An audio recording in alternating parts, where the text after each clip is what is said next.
Welcome to the Alpha Girl Confidence Podcast, where we are empowering youth female athletes to play and live confidently.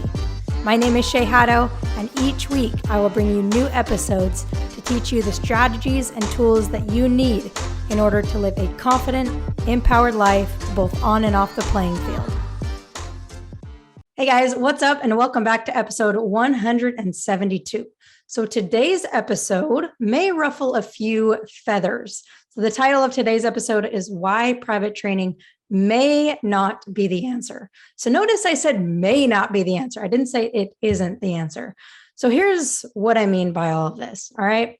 I see this a lot of times on Facebook, on social media with parents who honestly feel like private training is the answer to their daughter's lack of confidence. And I will tell you that yes, it absolutely can help, but it's not always the answer. So first off, let me give you a little backstory. I started my business as a private trainer. I did private training, group training, and it totally transformed a lot of girls' confidence. Obviously, I'm totally for it. It can help increase competence equals increased confidence, right? So I'm not saying not to do private training because it can absolutely help you and help your daughter grow her confidence, but it's not always the answer. And here's why, because I see so many players that are doing all of the private training and they're still not confident because it's not a physical issue. It's not a competence issue. It's a mental. There's a lack of self-belief, a lack of self-love, a lack of self-worth. And I will tell you from experience that no matter how good you get, no matter how good your daughter gets at a certain skill, that doesn't necessarily mean she's going to improve her self-worth. And that's where the confidence comes in. Confidence is all about self-worth, about self-belief. So yes, it'll help her to become better, which will help her to become more confident in that thing. It'll help her to probably play with more confidence on the field. But it's not always the answer. It's not always going to solve the confidence issues. And I know that with, this mental training, confidence, mental performance, mindset, all of this stuff is fairly new as far as like mainstream, right? It's a fairly new thing, like the physical training, the speed and strength conditioning, the private training, the technical training has been around for quite a bit longer.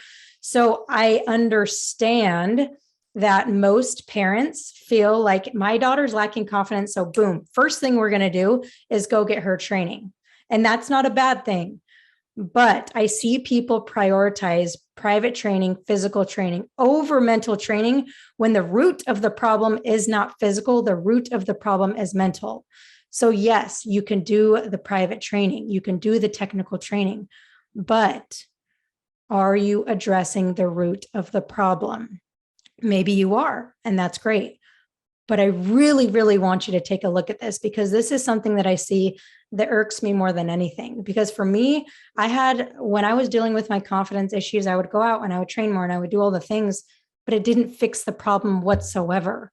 The problem didn't get solved until I started working with, started taking sports psychology classes, started having, our sports psychologists come and talk to us at Utah State. And it wasn't until I was like, oh my gosh, before you can unlock performance, you must first unlock the mind. I'm going to say that again. Before you can unlock performance, you first must unlock the mind. So if the sport is 80% mental and 20% physical, then why are we spending all of our time, money, resources, and energy on physical training and totally not spending it on mental training, right? It's so important. And you don't have to spend money on mental training. You don't have to spend money on physical training.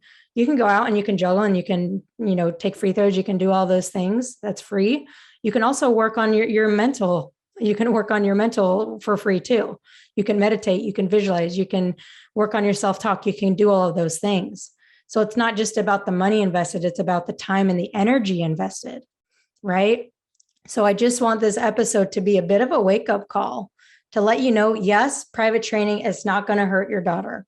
It's not going to hurt your daughter at all. But is it addressing the root of the problem? Is it actually helping your daughter to develop a deep sense of self-love and self-worth? That is the answer. And the big thing here too is that if your daughter becomes really good at a skill, That's amazing. Maybe she goes to college, she goes pro, but what about after that? Life is so much longer. Life is so much more than just the sport. So what if she has all the physical tools, but she doesn't have the mental tools? What's going to happen when she's done with her sport? Number one, she probably won't make it that far without the mental tools. But if she does, it's like working on the emotional side of things. Working on the mental side of things is literally going to change your daughter's life. Yes, in the sport, but also after the sport. It's going to transcend sport. Same with the physical, right? I'm not saying the physical, getting strong, getting healthy, that's also going to, transcend the sport as well. So I just want this episode to kind of open your eyes a little bit and really ask yourself, am I putting all of the physical training ahead of the mental training? Because it's easy to do that because the physical training is tangible, right? You go to private training and your daughter starts having a better touch. She gets better her free throws. She gets more fit, right? So you can see that. But sometimes with the confidence and self-love, you can see it sometimes, but sometimes it's not always as tangible. It's not something you can always see with the eye. If you're not very aware, then it's hard to see. So I'm going to stop my rant, but I hope this episode was helpful. Again, do the private training, go work hard, do the things, but also remember that you should be spending at least half of your time, energy, and resources on mental training. The best athletes in the world have mental coaches. The best athletes in the world are where they are because of their mental training. So don't discount the mental training because it's not as fun or because it's not as tangible. And parents, sign your kid up for all the camps and stuff, but don't sign your kid up for the camps and the training and think that it's automatically going to solve her confidence issues. And if anyone ever tells you that anything, including mental training, will solve her confidence issues overnight, they're full of it. It's a process. It's a journey. It takes a lot of inner work. It's not always fun, but it can be fun if you make it fun. So that's what I got for you today. Hope it was helpful. Share it with a friend if it was. If you have comments for me, I would love to hear your comments. So feel free to reach out to me and let me know what you think. Let me know if you agree, if you disagree. And yeah, I'll see you on next week's episode.